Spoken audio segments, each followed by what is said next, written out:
పిల్లల హాస్పిటల్ హుజూరాబాద్ పట్టణంలో ఏకైక 24 గంటల వైద్య సేవలు అందించే ఆధునిక పిల్లల హాస్పిటల్. మా హాస్పిటల్ నందు లభించు వైద్య సేవలు. స్థలము కన్యకా పరమేశ్వరి గుడి ఎదురుగా, జమ్మికుంట రోడ్, హుజూరాబాద్.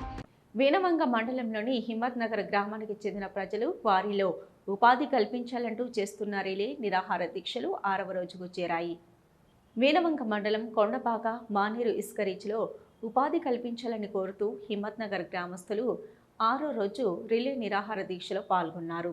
కొండపాక మానేరు నుంచి 2 రీచ్ల ద్వారా ఇసుక తరలిస్తున్నారు. కాగా లారీలకు పరదాలు కట్టే పనులు కొండపాక గ్రామస్తులు చేస్తున్నారు. కొండపాక రెవెన్యూ పరిధిలో హిమ్మత్ నగర్ గ్రామం ఉంటుందని, మాకు సైతం పరదాలు కట్టి ఉపాధి పొందే పనులలో అవకాశం కల్పించాలని గత కొద్ది రోజులుగా ధర్నాలు, ఆందోళన కార్యక్రమాలు చేస్తున్నారు.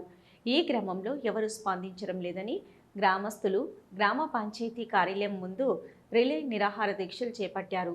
అధికారులు ఇప్పటికైనా స్పందించి సమస్య పరిష్కరించాలని, లేనిచో ఆమరణ నిరాహార దీక్ష చేయడానికి సిద్ధమని అన్నారు. ఈ కార్యక్రమంలో గ్రామ ప్రజలు తదితరులు పాల్గొన్నారు. ఈ రోజు వరకు 6 రోజులు గడుస్తున్నది, నిరాహార దీక్ష పడుతున్నాం. మరి మేము ప్రయత్నం చేయబట్టి నెల రోజుల నుంచి ప్రభుత్వ అధికారులందరికీ కూడా మేము మెమోరాండం ఇవ్వడం జరిగింది. మరి ఎందుకంటే కొండపాక హిమ్మత్ నగర్ రెవెన్యూ గ్రామం కింద ఉన్నటువంటి విలేజ్.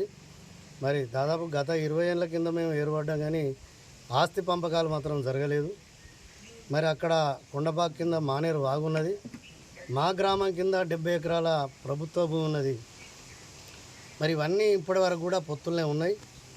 ఇప్పుడు మరి ఉసుక లారీలు నడుస్తూ ఉన్నాయి. దాని మీద పరదలు కాకపోతే 1000 రూపాయలు ఇచ్చి వాళ్ళు పోతూ ఉన్నారు. మరి ఉపాధి కార్మికులకు ఉపాధి కలగజేస్తున్నందుకు మరి మా కార్మికులకు కూడా పని కల్పించాలని చెప్పి మేము అందరికీ తెలియజేయడం జరిగింది. ఆ గ్రామస్తులను కూడా అడగడం జరిగింది. అయినా మమ్మల్ని ఎవరు కేర్ చేయడం లేదు. మాకు ఇసుక ఇవ్వడం లేదు. మాకు ఈ విలేజ్ నుండి పోతున్నాయి, కానీ మా గ్రామంలో అనేక విధాలుగా నష్టపోతున్నాం. దీన్ని సమస్యను పరిష్కరించకపోతే మండలంలో టెంట్ వేయవలసి వస్తుంది.